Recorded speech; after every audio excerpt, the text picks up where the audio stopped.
The sun was a brutal, white coin in a sky bleached of all color. Heat shimmered off the hard-packed earth of the Lazy R ranch yard, and the air smelled of dust, dry sage, and the distant promise of rain that never came. Caleb Walker stood in the dim coolness of the barn, running a whetstone along the edge of a branding iron with a rhythmic, grating scrape. It was a sound as familiar as his own heartbeat, a sound that spoke of calluses, routine, and solitude. At 35, he was the undisputed master of 3,000 acres of stubborn Texas land, a man who conversed more easily with cattle and horses than with people. His heart, folks in the nearby town of Bitter Spring whispered, was as hard and dry as the creek beds that bordered his property. He heard the gate creak before he saw her. A figure approached across the yard, moving with a weary determination that was evident even at a distance. Caleb straightened up, his eyes narrowing against the glare. It was a woman. She was leading a tired-looking mule hitched to a ramshackle cart that held nothing but a patched canvas bundle and a dented tin kettle. As she drew nearer, he took in the faded calico dress, dusty from the road, and the sunbonnet that hid most of her face. She was too thin, all sharp angles and worn edges. She stopped a respectful distance away, her hands clasped in front of her. "Mr. Walker." Her voice was softer than he expected, carrying a hint of a drawl that wasn't from Texas. It was worn, like her dress, but clear. "That's me," Caleb said, not moving from the barn door. He didn't offer more. Let her state her business. He figured she was selling something, or worse, begging. "I'm looking for work," she said, her gaze fixed somewhere near his boots. "Any kind of work. I can cook, clean, mend, tend a garden. I'm strong. I learn quick." Caleb almost snorted. Another desperate soul blown in by the hard winds. He'd had them before, drifting men down on their luck, families. They never lasted. The work was too hard, the isolation too complete. "I don't need help," he said, his tone final. He turned back to the branding iron, picking up the whetstone. The scrape filled the silence. He expected her to turn and go, to melt back onto the empty road. Instead, he heard the soft shuffle of her feet on the dirt. She had taken a step closer. "Please, Mr. Walker. A day's work. For a meal. That's all I'm asking to start." Irritation flared in him. "Look, ma'am, this is a cattle ranch, not a charity house. I don't have time to nursemaid." She lifted her head then, pushing the bonnet back with a weary hand. "I'm not asking for nursemaiding." And that was the moment. That one look. Caleb's words died in his throat. The whetstone stilled in his hand. He was prepared for defiance, for desperation, even for tears. He was not prepared for her eyes. They were the color of a storm-chased sky. A deep, lucid gray that held an ocean of quiet sorrow and a bedrock of unbroken will. They were ancient eyes in a young face, eyes that had seen too much and refused to look away. In their depths, he didn't see a beggar. He saw a survivor. He saw a pride that matched his own, humbled but not broken by the road. The dust on her cheeks, the frayed collar of her dress, the trembling of her work, roughened hands, none of it could diminish the fierce, luminous truth in that gaze. It was a look that slipped past all his defenses, past the walls of solitude he'd spent a decade building. It didn't ask for pity, it demanded respect. It was a mirror reflecting back his own loneliness, a loneliness he'd refused to name. The harsh words he'd prepared turned to ash on his tongue. The silence stretched, thick and heavy. A horse stamped in a stall. The wind sighed through the barn's eaves. "What's your name?" he asked, his own voice sounding strange to him. "Eleanor," she said. "Eleanor Reed." He nodded slowly, setting the iron and stone down on a bench. He wiped his hands on his trousers, a nervous gesture he hadn't made in years. "The cookhouse," he said, jerking his thumb toward a small, separate building near the main house. "Roof's sound, but it's full of clutter. Has a stove. Can you clear it out? Make it livable?" A flicker of something, hope, disbelief, crossed her face. "Yes, sir, I can do that. There's a cot in the tack room you can use for now. I'll have one of the hands bring it over. He paused, the practicalities wrestling with the strange, soft feeling unraveling in his chest. Work starts at sunup. I expect a hot breakfast for me. And the two ranch hands, Jess and Pete. They're out on the North Range. Supplies are in the root cellar. You'll find what you need. Thank you, Mr. Walker, she said. And those storm-gray eyes held his for a second longer before she turned to guide her mule toward the cookhouse. Caleb stood rooted to the spot, watching her go. The grating scrape of the whetstone was forgotten. The heat of the day seemed to recede. He felt as if he'd just stepped off a precipice he hadn't known he was standing on. She had asked for work, and he, Caleb Walker, the man of granite, had given it. But it wasn't charity. That one look had changed the transaction entirely. It had changed him. For the first time in a long, long time, the empty spaces of the Lazy R didn't feel just solitary. They felt lonely. And he wondered, with a tremor of something like fear, what he had just let in. Eleanor Reed worked like a woman possessed. By the end of the first week, the cookhouse was transformed. It was swept, scrubbed, and organized. The small cast-iron stove shone with blacking. Shelves that had held rusted tools now held neatly labeled sacks of flour, beans, and coffee. The cot was made up with clean, if patched, linens, and a wildflower in a tin cup sat on the rough-hewn table. And the food. Lord, the food. Caleb, Jess, and Pete sat down that first morning to plates of fluffy sourdough biscuits, gravy that was a revelation, and eggs cooked just right. It was simple fare, but made with a care that tasted like a forgotten memory of home. Jess, a grizzled cowboy in his 50s, had eaten in reverent silence, then tipped his hat to Eleanor on his way out. Pete, younger and more talkative, had grinned. "Ma'am, if you can make beans taste half this good, I might just propose." Eleanor had just offered a small, guarded smile and retreated to the stove. Caleb watched her. He watched how she moved with an economy of motion, never idle. When her chores were done, she didn't rest. She asked Jess for seeds and commandeered a patch of hard dirt near the cookhouse, breaking the soil with a relentless patience. She found a broken spinning wheel in the barn loft and spent her evenings repairing it, her fingers deft and sure. He learned about her in fragments, pieces offered over supper or across the yard. She was from Tennessee originally. She'd been a school teacher for a time. She'd been heading west with her husband when fever took him, and their child somewhere in the Indian Territories. The mule and cart were all she had left. She spoke of it not for sympathy, but as a simple, terrible fact, her storm-gray eyes fixed on the middle distance. The pain in them was a living thing, but it was contained, like a fire banked for the night. Caleb, in turn, found himself talking more than he had in years. He told her about the Lazy R, about the drought that threatened the herd, about his father, who'd carved the ranch from wilderness and died too young, leaving it to a son more comfortable with livestock than ledgers. He found himself asking her opinion on where to move the cattle for better grass, on repairing a fence line. Her answers were thoughtful, practical. She had a quiet intelligence that settled around the ranch like a blessing. One evening, he found her on the porch of the cookhouse, looking out at the vast, purple twilight. He handed her a cup of coffee, a peace offering he'd started making regularly.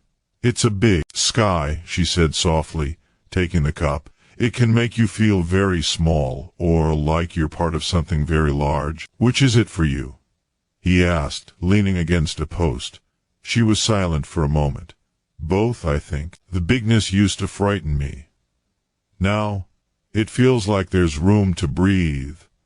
Room to remember without being swallowed by it." She looked at him then. "Thank you for the room, Caleb." His name on her lips was a shock, a sweet, warm current in the cooling air. He just nodded, his throat tight, but the outside world had a way of intruding. A man rode in one afternoon, slick and loud in a store-bought suit. Jasper Cole, a cattle buyer from Fort Worth. He was all teeth and handshakes, his eyes calculating the herd's worth as he talked. "Fine operation you got here, Walker," Cole boomed over supper Eleanor had prepared. "Fine. A little dry, but the cattle look good. My offer stands. Cash money. You could be rid of the worry." Caleb had been considering it. The drought was a slow strangulation. The money would be a clean end. A heavy weight lifted. Eleanor, who had been quietly serving, paused as she refilled Cole's water glass. She didn't say a word, but she looked at Caleb, and in that look, he saw the cookhouse she'd built into a home, the garden, fighting its way out of the dust, the quiet rhythm of days that had begun to heal something in him. He saw the lazy R not as a burden, but as a place that had become worth fighting for. "The ranch isn't for sale, Cole," Caleb heard himself say, his voice firm. Later, after the disappointed buyer had ridden off, Caleb found Eleanor washing dishes. "You didn't want me to sell," he stated. She didn't turn around, her hands deep in the sudsy water. "It's not my place to want or not want. It's your land." "It is," he agreed. "But I'm asking." She stilled, then slowly turned. Her hands were red from the hot water, her expression unreadable. "This place, it has a soul. A tired one maybe, but a good one. It just needed waking up. Selling it would be like putting down a faithful horse because the ride got a little rough." Her words struck him with the force of truth. She saw it. She saw the soul of his land, the one he'd been too weary and lonely to see himself. In that moment, looking at her standing there in her faded dress, with her wise, stormy eyes and her hands that built and mended, he felt a shift so profound it was tectonic. It wasn't just gratitude, or pity, or even companionship. It was love, a deep, fierce, and terrifying love for this resilient woman, who had walked out of the dust and seen the heart of his world. He didn't say it. The words were too new, too vast. He just took the towel from the hook and silently began to dry the dishes she washed. Their hands brushed in the basin, a fleeting, electric contact. A new understanding hung in the steam-filled air between them, fragile and strong as a spider's silk. The drought outside was forgotten. A different kind of warmth was taking root, and for the first time Caleb Walker dared to believe in a future that was more than just the next sunrise. The drought broke with a violence that matched the land's thirst. The sky, for so long a relentless sheet of brass, turned the color of a fresh bruise. The wind kicked up, whipping dust into stinging clouds. Caleb, Jess, and Pete were out in the north pasture, driving the main herd toward a box canyon that offered some shelter, when the first fat, cold drops began to fall. It wasn't a gentle rain. It was a deluge, a sky-turned waterfall that turned the earth to a sucking, treacherous gumbo in midst. The cattle, spooked by the thunder, began to mill and stampede. In the chaos of shouting men, lightning flashes, and panicked bawling, Caleb's horse slipped in the mud. He felt a sickening twist, a blaze of pain in his leg as the horse rolled, then nothing. He came to with rain pelting his face. Jess was kneeling over him, his face etched with worry in the gloom. "Boss, can't you move? Legs busted, I reckon." Caleb tried to sit up, white-hot fire shooting from his knee. Gritting his teeth, he looked around. The herd was a dark, chaotic mass, disappearing into the curtain of rain. Pete was a distant figure, trying in vain to turn them. "The cattle?" Caleb grunted. "Forget the damn cattle," Jess barked. "We gotta get you back." The ride to the ranch house was a blur of agony, each jolt of the horse sending waves of nausea through him. By the time they staggered onto the porch, Caleb was pale and shivering, his leg a grotesque, swollen shape against his sodden trousers. The door flew open before they could knock. Eleanor stood there, her eyes widening at the sight. Without a word, she moved into action. "Jess, get him to the sofa." "Pete," she called to the younger hand who'd just ridden in looking defeated, "boil water all you can, and bring the medical kit from the barn, and 2 straight pieces of wood for splints." Her voice was calm, commanding. The nervous, road-weary woman was gone, replaced by a figure of unshakable competence. She cut away Caleb's trouser leg with shears, her hands steady. Her touch was cool and sure as she probed the injury. "It's a clean break, below the knee," she pronounced. "But we need to set it now." Caleb, sweat and rain mingling on his forehead, nodded weakly. "Do it." He bit down on a leather strap she offered. Jess and Pete held him steady. Eleanor's hands, those same hands that knitted dough and planted seeds, took firm hold of his leg. With a sharp, precise motion that made Starr explode behind his eyes, she pulled and aligned the bone. The pain was catastrophic, a whiteout for a few seconds. When his vision cleared, she was already wrapping the leg tightly with bandages, securing it to the wooden splints with efficient knots. For the next 2 weeks, the Lazy R existed in a strange, inverted world. Caleb was the one confined, raging against his helplessness from the sofa in the parlor. And Eleanor was everywhere. She ran the ranch. She consulted with him each morning, her notes neat on a slate. Then she'd ride out with Jess and Pete. Not to do the heavy work, but to direct it. She figured out how to rotate the remaining hands to guard the recovered herd and continue the search for strays. She bargained with a skeptical storekeeper in Bitter Spring for feed on credit, her calm logic overcoming his doubt. She managed the supplies, treated a cut on Pete's arm, and kept the garden alive. And she cared for Caleb. She brought him meals, changed his bandages with a clinical tenderness that made his heart ache, and read to him in the evenings from a book of poetry she'd pulled from her cart. She never complained, never seemed overwhelmed. The storm in her eyes had settled into a steady, capable light. One afternoon, he watched her from the window as she saddled her mule, ready to ride out to check a fence line Jess had been repairing. She moved with a new, unshakable confidence, a part of the land now, as integral as the live oaks or the granite outcrops. The sight filled him with a pride so fierce it hurt. That night, after a supper of stew and fresh bread, she sat in the chair beside him, mending one of his shirts. The fire crackled in the hearth. The crisis had passed, the herd was secure, the ranch running. "Eleanor," he said, his voice rough from disuse. She looked up, her needle poised. "This place, it would have fallen apart without you. I would have fallen apart." He took a deep breath, the words he'd held for weeks finally breaking free. "I don't want you to stay just because I'm laid up. I don't want you to stay out of gratitude, or because you need work." He reached out, his hand finding hers, stilling the needle. Her skin was warm, her fingers still. "I want you to stay, because this is your home.